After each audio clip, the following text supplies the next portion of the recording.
नमस्कार साथियों, सुप्रभात, गुड मॉर्निंग। स्वागत है आपका study by DR YouTube channel पर। कल जो सेकंड ग्रेड का जो पेपर हुआ था साथियों, जीके वाला आरपीएससी का, उसमें कई ऐसे प्रश्न थे जो हमारी इस क्लास से हूबहू मिले थे और कुछ ऐसे प्रश्न थे जो इनडायरेक्ट थे।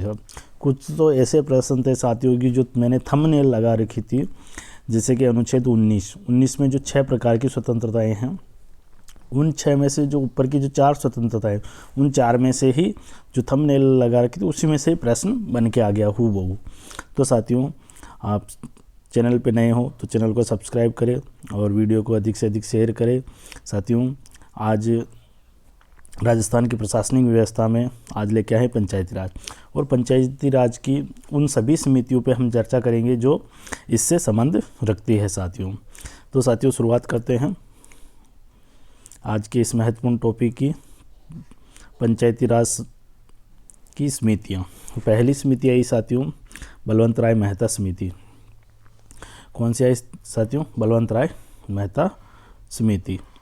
जो बलवंत राय मेहता समिति आई थी साथियों 1957 में आई थी। इसने सामुदायिक विकास कार्यक्रम के क्रियान्वयन की समीक्षा के लिए इसको बनाया गया था। इसका क्या उद्देश्य था साथियों? फिर इसके बाद में आई जीवी के राव समिति 1960 के अंतर्गत, और इसने साथियों जो पंचायत समिति सांख्यिकी की तर्क संगतता के बारे में बताया था साथियों। फिर इसके बाद में आई थी एस.डी. मिश्र अध्ययन दल। ये पंचायत तथा सहकारिता का अध्ययन के लिए इसको बनाया गया था। फिर आती है वी. ईश्वरन अध्ययन दल। ये पंचायत राज प्रशासन से संबंध रखता है साथियों।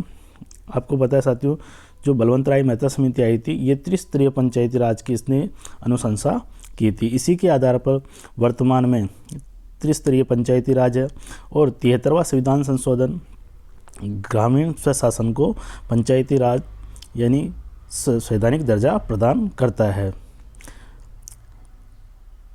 फिर इसके बाद देखिए साथियों जी.आर. राजगोपाल, ये इसका जो संबंध है न्याय पंचायत के गठन से है साथियों। फिर दिवाकर समिति आई थी साथियों। इनके सन जरूर याद रखिए साथियों, 1962 ये आई थी राजगोपाल, और 57 में बलवंत राय, 60 में जीवी के राव, और फिर मिश्र, और 61 में ईश्वरन, और दिवाकर आई थी 1963 में साथियों। बहुत सी बार इनका क्रम पूछ लिया जाता है, या इनको मिलान में इनके आगे इनकी स्थापना कब इनको बनाई गई थी और समिति का नाम दे दिया जाता है। फिर इसके बाद में आई थी साथियों रामा कृष्णैया, और इसने पंचायती राज संस्थाओं के आय व्यय की गणना का अध्ययन किया साथियों। दिवाकर समिति ने ग्राम सभा की स्थिति की समीक्षा की थी साथियों। दिवाकर ने ग्राम सभा की। साथियों, बहुत सी बार ऐसे सीधे सीधे मिलान भी आ सकते हैं, तो आप इसको एक बार या दो बार इसको रिवीजन करोगे साथियों, आपको ऑब्वियसली है कि इजी वे में ये याद हो जाएगा साथियों। ये तो हो गया साथियों, जी.आर. हो गया, गोपालन हो गया, ये पंचायत वे। फिर इसके बाद में साथियों जो दिवाकर हो गया, अब है साथियों जो के संतानम समिति। जो के संतानम समिति है साथियों, उसने क्या किया? उसने पंचायती राज संस्थाओं को वित्तीय प्रावधान और स्थिति की समीक्षा की। फिर वापस के संतानम समिति आई थी 1965 में। 2 बार इसने समीक्षा की साथियों। एक बार तो इसने वित्तीय प्रावधान की समीक्षा की, और दूसरी बार इसने पंचायती राज संस्थाओं के निर्वाचन की रूपरेखा संबंधी अध्ययन किया साथियों। फिर इसके बाद में आर.के. खन्ना समिति आती है 1965 के अंतर्गत। ये लेखा एवं अंकेक्षण, लेखा एवं अंकेक्षण से संबंध रखती है साथियों। और फिर इसके बाद में साथियों अगली आती है रामचंद्र समिति। जो रामचंद्र समिति है, ये रामचंद्रन समिति पंचायतों के लिए प्रशिक्षण केंद्रों की आवश्यकता पर बल देती है और उस पर अध्ययन करती है। फिर रामानाथन दल आता है। इसने भूमि सुधार उपायों के क्रियान्वयन में सामुदायिक विकास अभिकरण का पंचायती राज संस्थाओं में संलिप्तता की भूमिका, यानी कि उसमें क्या भूमिका होती है, सामुदायिक विकास कार्यक्रम। फिर वापस एक बार और रामाकृष्णैया, एक बार तो पहले आ गया था 1963 में, और फिर 1972 में आता है पंचवर्षीय योजनाओं में सामुदायिक विकास कार्यक्रम, सामुदायिक विकास एवं पंचायती राज प्रमुख उद्देश्यों की रूपरेखा पर अध्ययन किया। साथियों फिर आती है दया चौबे समिति। साथियों एक बार पूछा गया था कि दया चौबे समिति का संबंध किससे है, तो किससे है, पंचायती राज से है।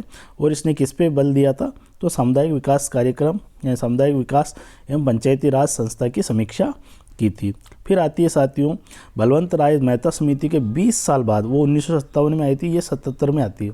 और इसने पंचायती राज स्तर में द्विस्तरीय की, यानी कि इसने कहा था कि जो पंचायती राज संस्थाएं वो द्विस्तरीय होनी चाहिए। त्रिस्तरीय तो बलवंत राय मेहता सिफारिश करते हैं, लेकिन इन्होंने द्विस्तरीय की सिफारिश की थी। और इन्होंने कहा था पंचायती राज के मूल एवं प्रशासनिक ढांचे के संबंध में क्या क्या होना चाहिए। इसने प्रशासनिक ढांचा ही चेंज कर दिया और त्रिस्तरीय की जगह द्विस्तरीय बनाने का प्रयास किया। फिर आते दांतेवाला समिति। साथियों दांतेवाला जो समिति है वो आती है 1978 में। इसने खंड स्तर पर योजना स्वरूप पर अध्ययन किया साथियों। फिर इसके बाद में आती है हनुमंत राव। जो हनुमंत राव है वो 1984 के अंतर्गत आती है और जिला स्तरीय योजना के स्वरूप में, यानी कि जो योजनाएं होती हैं उनका जिला स्तर पर क्या स्वरूप और कैसा होना चाहिए, इस पर ये बल देती है। फिर अगली आती है साथियों वापस GV.K. राव समिति। साथियों GV.K. राव समिति 2 बार आ गई, एक तो 1961 में 60 में आती है और इसके बाद में एक 1985 में। तो 85 वाली ज़्यादा इम्पोर्टेंट है साथियों, क्योंकि इसने ग्रामीण विकास के लिए प्रशासनिक एवं समायोजन एवं गरीबी निवारण कार्यक्रम पर अधिक बल दिया था साथियों, इसलिए 1985 वाली GV.K. राव समिति ज़्यादा महत्वपूर्ण होती है। फिर आती है साथियों ML सिंघवी लक्ष्मीमल सिंघवी समिति। लक्ष्मीमल सिंघवी समिति कहती है साथियों कि लोकतंत्र एवं विकास के लिए पंचायती राज संस्थाओं का पुनर्सशक्तिकरण किया जाए, इस पर बल देती है। फिर इसके बाद में आती है PK थुंगन समिति। साथियों PK थुंगन समिति 1989 के अंतर्गत आती है और ये स्थानीय निकायों को संवैधानिक मान्यता की अनुशंसा करती है।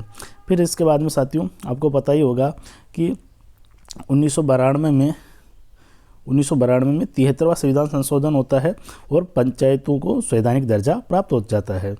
तो फिर इसके बाद में ये अनुशंसा करती है PK थुंगन समिति। फिर आती है साथियों 88 में VN गाडगिल समिति। ये पंचायती राज संस्थाओं को संवैधानिक दर्जा प्रदान किया जाए, ये भी अपनी सिफारिश करती है साथियों। इसके साथ ही आपको पता है 24 अप्रैल 1993 से पूरे भारत में पंचायती राज संस्थाओं को संवैधानिक दर्जा प्राप्त हो जाता है 73वें संविधान संशोधन के माध्यम से, और 74वें संविधान संशोधन के माध्यम से जो नगरीय प्रशासन है उसको संवैधानिक दर्जा प्राप्त होता है साथियों। तो आज ये पंचायती राज संस्थाओं की संबंधित जो समितियाँ थी उस पर हमने अध्ययन किया साथियों। मिलते हैं अगली क्लास में, तब तक के लिए आप सभी का बहुत बहुत धन्यवाद। जय हिंद, जय भारत।